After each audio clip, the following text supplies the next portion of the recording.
Minhas primeiras impressões sobre a Bulgária. Muita gente me pergunta por que eu vim parar na Bulgária. A primeira opção de resposta é que eu não conhecia o país. E apesar de já ter passado por 67 países, eu queria conhecer mais esse país.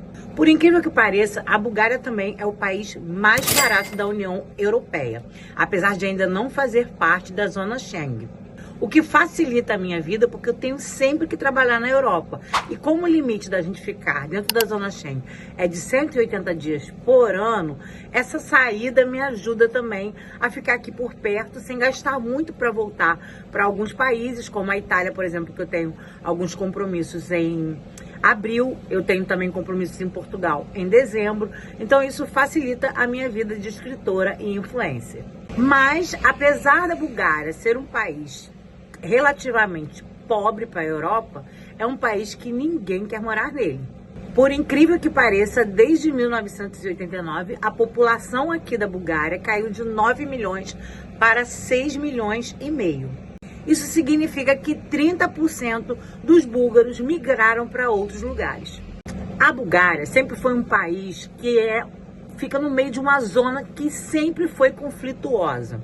Tanto que ela se envolveu na Segunda Guerra Mundial, ela já perdeu território, ela já se mudou porque ela era quase na Ucrânia e agora veio parar aqui bem mais para a região dos Balcãs. Mas porque a Bulgária enfrenta toda essa crise? Para começar, sempre foi um território de disputas. Sempre teve gente de olho na Bulgária, porque ela é exatamente o centro da Europa. Outra coisa importante que você deve perceber é que ela já foi tantas vezes invadida que ela acabou mudando até de lugar. Ela era praticamente onde é a Ucrânia. Toda essa região aqui dos Balcãs, ela sofreu muito, principalmente com o regime socialista. E aqui também não foi diferente. Em 1949, logo após a Segunda Guerra Mundial, ela se uniu aos países socialistas e se tornou uma república comunista, até o ano de 1989. Essa ideia de comunismo que não deu certo em lugar nenhum, ela é fato. Eu estou hospedada aqui no Airbnb, o que facilita a minha vida para várias coisas. A alimentação. Às vezes você vai para um país e você não se adapta muito bem à alimentação daquele lugar. Aqui o que eu me adaptei? As pizzas, porque são maravilhosas, e ao cachorro quente também. Agora, a maioria da comida búlgara em si é muito picante. Eu também não sou chegada a leite, nem a queijo e nem a doces. Então, uma mistura de coisas que acabam sendo mais fácil para mim me alimentar em casa. Apesar de eu comer praticamente todos os dias, pelo menos uma refeição na rua. Porque quando você tem que produzir conteúdo, tu tem que ir para a rua. Pode estar nevando, mas você vai ter que produzir. Mas os custos são muito mais baixos do que os custos nos países que a gente costuma frequentar na Europa. Por exemplo, uma diária aqui num Airbnb bem bom, um apartamentinho bem legal, todo montado, custa R$170. O que você vai pagar aí na Itália, no mínimo, R$500 num hotel chulo.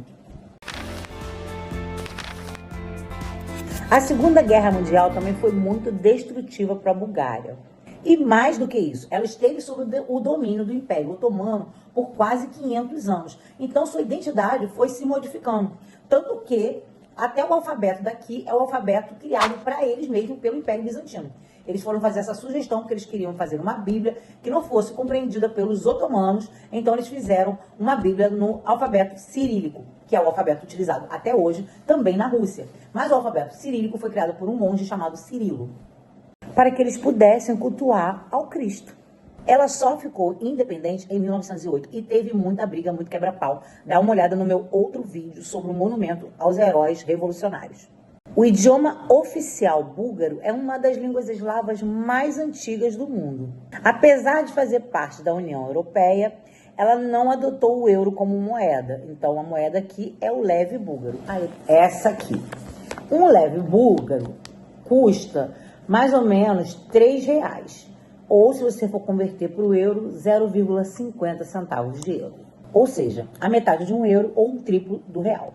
Mas o poder de compra aqui é grande, ou seja, com poucos leves você consegue comprar vários pães, você consegue comprar cervejas de 2 litros com apenas R$6, ou seja, 2 leves búlgaros, você compra uma cerveja de 2 litros. E olha, página, ela vem numa garrafa PET. Então, se aí no Brasil é pobre tomar litrão, imagina aqui tomar 2 litrões. Mas os Balcãs têm fama de cervejeiro. Aliás, a cerveja surgiu aqui 600 anos antes de Cristo. Então, apesar de barata, a cerveja é boa. Happy Nation.